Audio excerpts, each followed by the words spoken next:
is up, guys? Ledford Media here. Welcome to Simple Brand Strategies. Today we'll continue discussing important elements of a website. Now let's talk about an important abstract item. This item is not something you add to a website, but a process you implement. And that's making sure that your content on your pages load fairly quickly. That's what we call your page speed. What is that time? How fast do your pages load? Well, best practices is to get your website to load in less than 2 to 3 seconds. If you're e-commerce website, you should shoot for less than 2 seconds or you risk losing potential customers. According to a study conducted by Google in 2017, as page load time goes from 1 second to 3 seconds, the probability of a bounce increases by 32%. Meaning, a viewer to your site is 32% more likely to leave your site before really interacting with it. And it's safe to say that these numbers have increased in 2021. The longer your page takes to load, the more likely your user will lose focus and interest.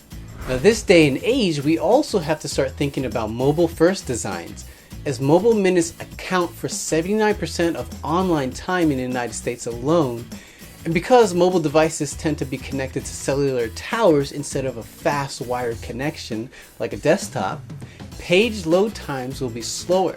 The average web page takes 87.84% longer to load on a mobile than desktop.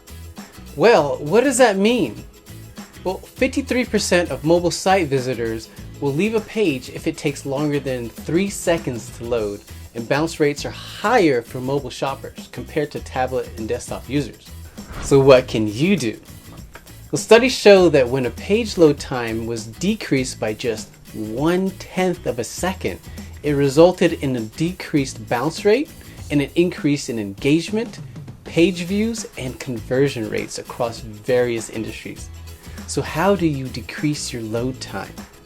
Well, that's a great question. Here are 7 factors that influence website load times. Number 1, internet connection.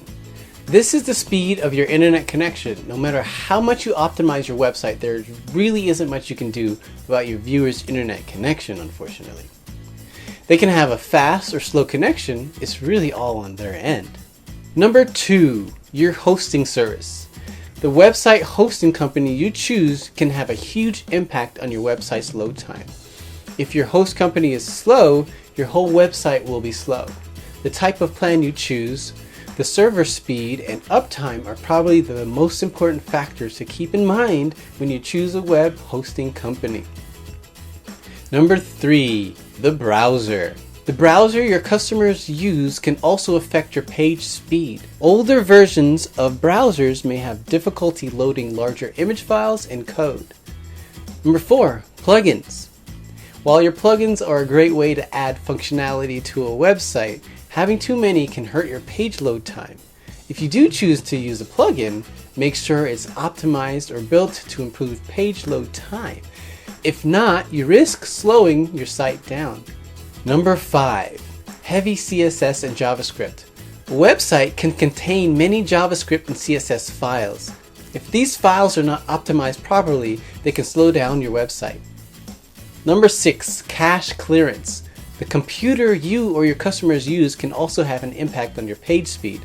The cache on your computer stores information from the various websites that you visit, making it easier for those websites to load once you visit them again. However, if you clear your cache often, you'll notice these websites load slower. So you might be thinking, okay, I understand that speed is important. How do I check if my site is Usain Bolt or a peg leg pirate? So Google actually has a good tool called PageSpeed Insights.